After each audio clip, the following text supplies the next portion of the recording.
महबूबा मुफ्ती का जो तिरंगे को लेकर स्टेटमेंट है, उसके बाद पूरे जम्मू कश्मीर के अंदर जो है रोष है। भारतीय जनता पार्टी और कई सारी और जो सोशल एक्टिविस्ट हैं उनकी तरफ से झंडे भी लहराए जा रहे हैं। आज कश्मीर में भी एक तिरंगा रैली निकाली गई। जम्मू के अंदर भी सोशल एक्टिविस्टों द्वारा जो है पीडीपी के गांधीनगर ऑफिस के अंदर जो है तिरंगे लगाए गए। आज भी ये तिरंगे लगाए जा रहे हैं। मेरे साथ अभी बात करने के लिए मौजूद हैं अशोक गुप्ता जी, जिन्होंने कल एक बड़ा प्रदर्शन भी किया महबूबा मुफ्ती के खिलाफ और हाथों में तिरंगा लेके और अपने साथ हिंदू मुस्लिम सभी लोगों को इकट्ठा करके ये एक जवाब दिया है। महबूबा मुफ्ती को एक मुंह तोड़ जवाब दिया है कि हिंदुस्तान में अगर रहना होगा तो तिरंगा झंडा उठाना होगा। अशोक जी, इस तरह की स्टेटमेंट, वो भी एक फॉर्मर चीफ मिनिस्टर की तरफ से, जिसको जम्मू कश्मीर में एक शपथ लेनी पड़ती है, कॉन्स्टिट्यूशन की शपथ ली, उसके बाद जम्मू कश्मीर में एज ए चीफ मिनिस्टर काम किया, और इस तरह की स्टेटमेंट।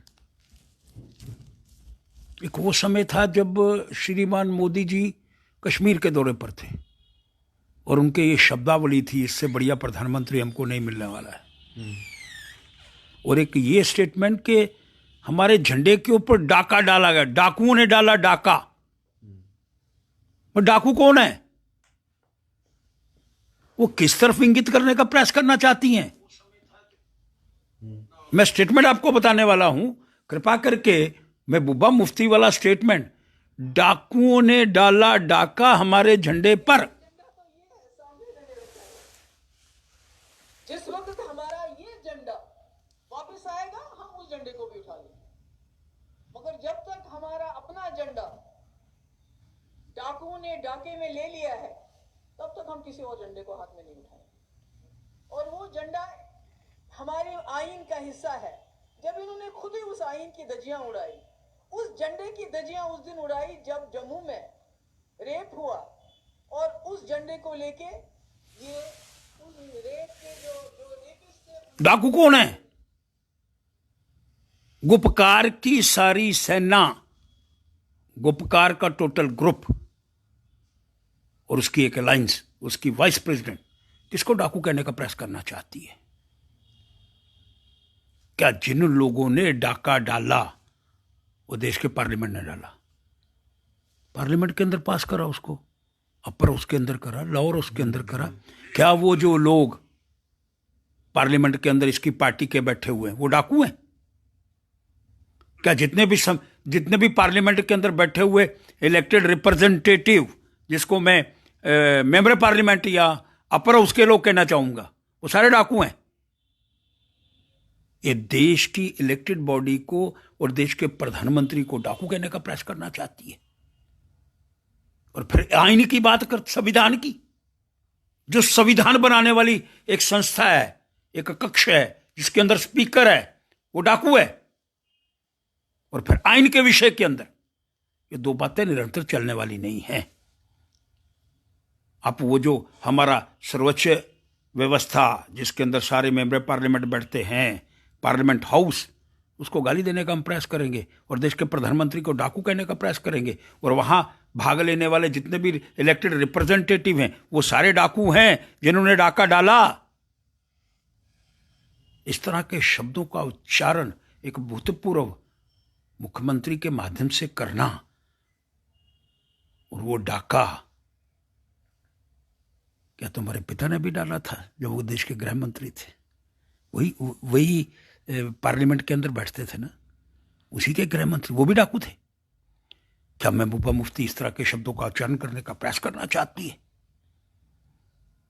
रोही गोपकार का हिस्सा वाइस प्रेसिडेंट, वो क्या कहने का प्रयास करना चाहते हैं? उन्होंने स्पष्ट करा किसी ने भी? जो हिस्सेदार हैं, तारिगामी जी हैं या फारूक अब्दुल्ला जी हैं, उन लोगों ने क्या इस पर अपना स्पष्टीकरण देने का प्रयास करा कि ये महबूबा मुफ्ती का निजी स्टेटमेंट है या गुपकार का हिस्सा है? इस पर आज तक कोई स्पष्टीकरण देने का प्रयास नहीं करा गया। हां, एक बड़ा स्पष्टीकरण हुआ कि एक कोई व्यक्ति यहां से उठ करके श्रीनगर गए और उन्होंने ये आकर के यहां का सब ठीक हो गया है, और वो भी स्टेटमेंट आपको सुनाने का प्रयास करना चाहता हूं मौलाना फारूक अब्दुल्ला जी का। चीन का सवाल है। मैंने तो चीन के प्रेसिडेंट को कभी यहां बुलाया नहीं, हमारे वजीर आजम ने उसको गुजरात भी बुलाया, उसे झूले पे भी बिठाया, उसे चेन्नई भी ले गए, वहां भी उसको खूब खिलाया, मगर उन्हें वो पसंद नहीं आया और उन्होंने आर्टिकल 370 को लेकर ये कहा कि हमें ये कबूल नहीं है और जब तक आप आर्टिकल 370 को रिस्टोर नहीं करेंगे हम रुकने वाले नहीं हैं, क्योंकि तुम्हारे पास अब ये खुला मामला हो गया है। अल्लाह करे कि उनके इस जोर से हमारे लोगों को मदद मिले और हमारा ये 370 और 35A रिस्टोर हो। उनके जोर से? किनके जोर से? जिनपिंग के जोर से? मैं नहीं करा, माननीय फारूक अब्दुल्ला जी कह रहे हैं। मैं आज भी कहता हूं, तिरंगा उठाने वाला व्यक्ति किस तरह की भाषा का प्रयोग, अगर श्रीनगर के अंदर सबसे पहला व्यक्ति कोई तिरंगा उठाने की बात करता था वो फारूक अब्दुल्ला था। लेकिन आज क्या हालात पैदा हो गए कि जिनपिंग यहां आएंगे, वो 370 हटाएंगे, वो कहते हैं कि नहीं मैंने इस तरह के शब्दों का उच्चारण नहीं करा। ये एक व्यक्ति जिसका आपने अभी इंटरव्यू लिया वो कहने का प्रयास करना चाहते हैं।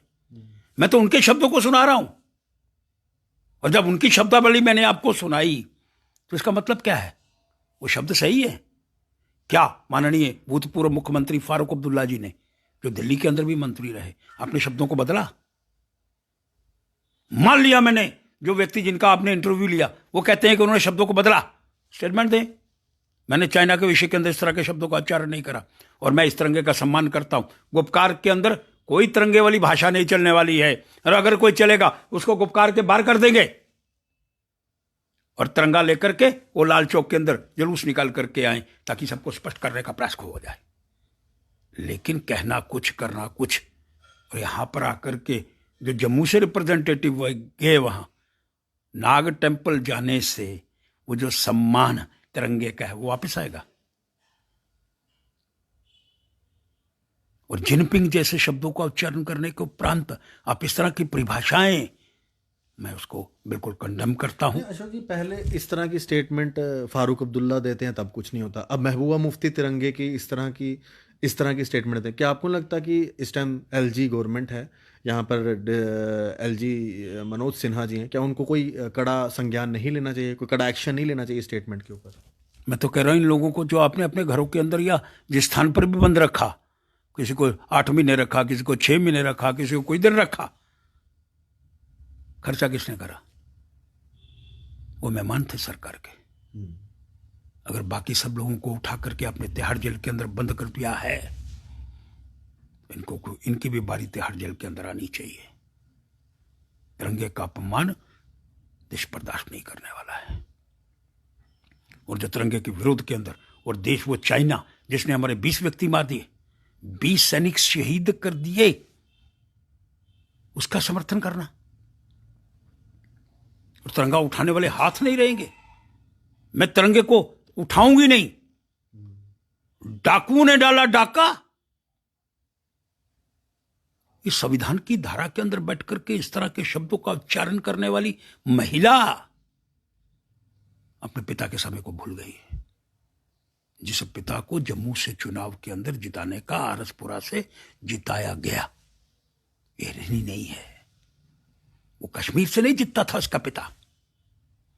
मैं फिर याद करवाने का प्रयास करना चाहता हूं, महबूबा मुफ्ती जी, आपके पिता को श्रीनगर से जिताने की व्यवस्था नहीं थी, जम्मू की जनता आरसपुरा ने उनको जिताया।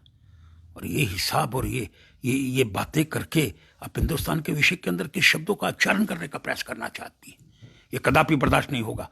कोई जरूरत नहीं, मैं समझता हूं ये जो झंडा उसके ऑफिस के अंदर, ये पूरे का पूरा क्षेत्र हिंदुस्तानी है और कोई व्यक्ति जम्मू कश्मीर के अंदर इस तरह की बातों को लेकर के आगे बढ़ने का अगर प्रयास करता है, उसकी जगह तिहाड़ जेल के अंदर है और ना कि उसके घर के अंदर अरेस्ट करने का उनको प्रयास करना चाहिए।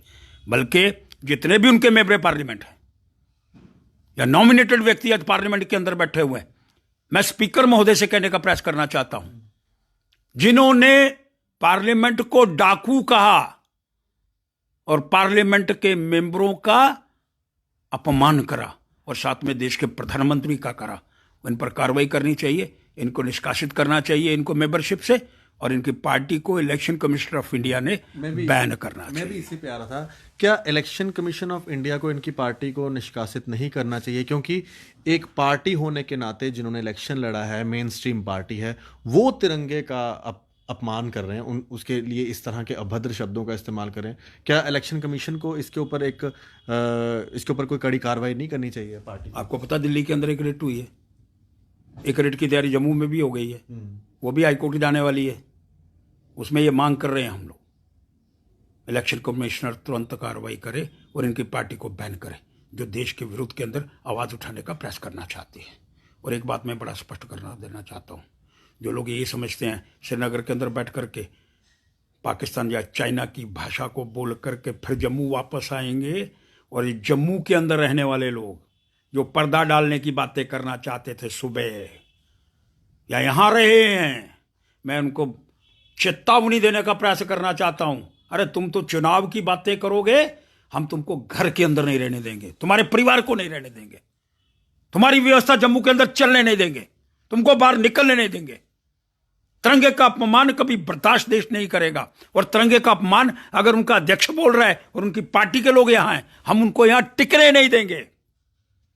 यह चेतावनी देने का प्रयास करना चाहता हूं, और लेफ्टिनेंट गवर्नर महोदय से बड़ा स्पष्ट करना चाहता हूं। और अगर वो श्रीमान एक महोदय जिनका आप इंटरव्यू ले रहे थे और वो एक भाषा बार बार प्रयोग कर रहे थे, मैं सबसे बड़ा हिंदुस्तानी, तो फिर जिसने चाइना के विषय के अंदर बात करी है वो स्पष्ट करे, और वो उसके साथ मिलकर के तिरंगा झंडा उठा करके श्रीनगर के अंदर जुलूस निकाले और कहें कि हिंदुस्तान का झंडा है, ये जितना ऊंचा रहेगा झंडा हमारा, उतनी हमारी शान बढ़ेगी, तब मानूंगा।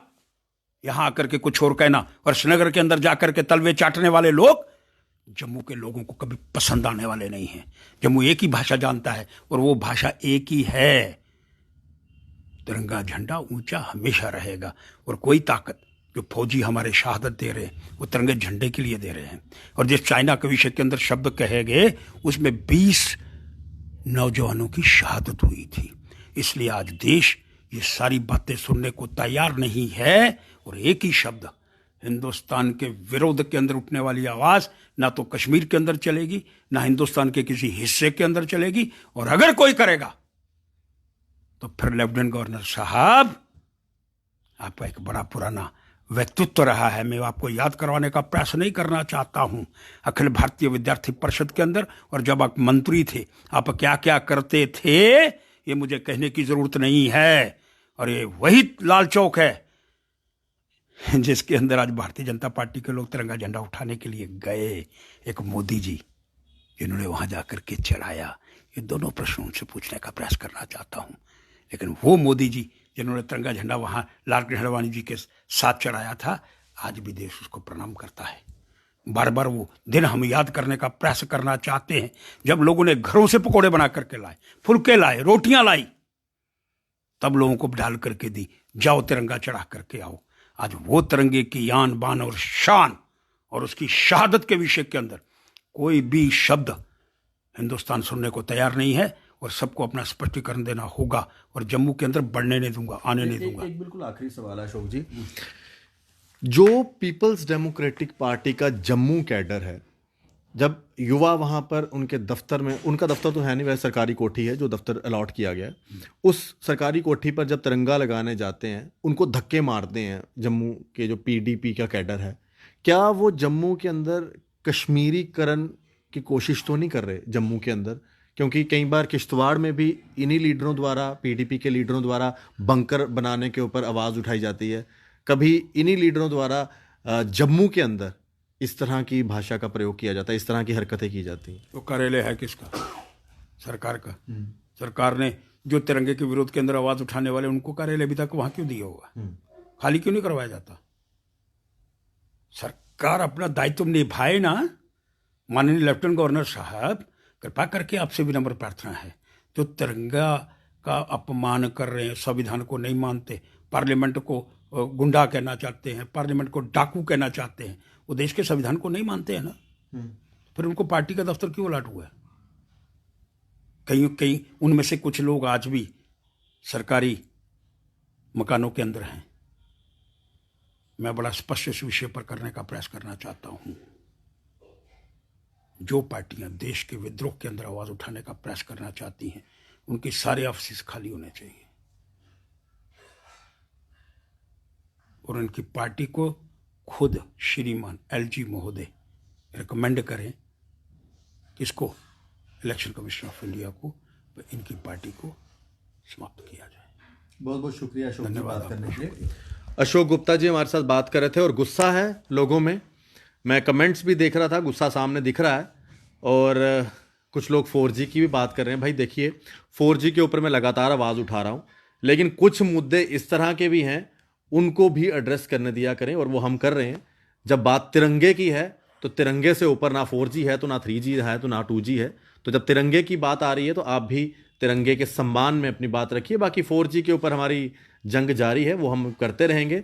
और महबूबा मुफ्ती को एक कड़ी चेतावनी जम्मू के हर वर्ग से लगातार मिल रही है।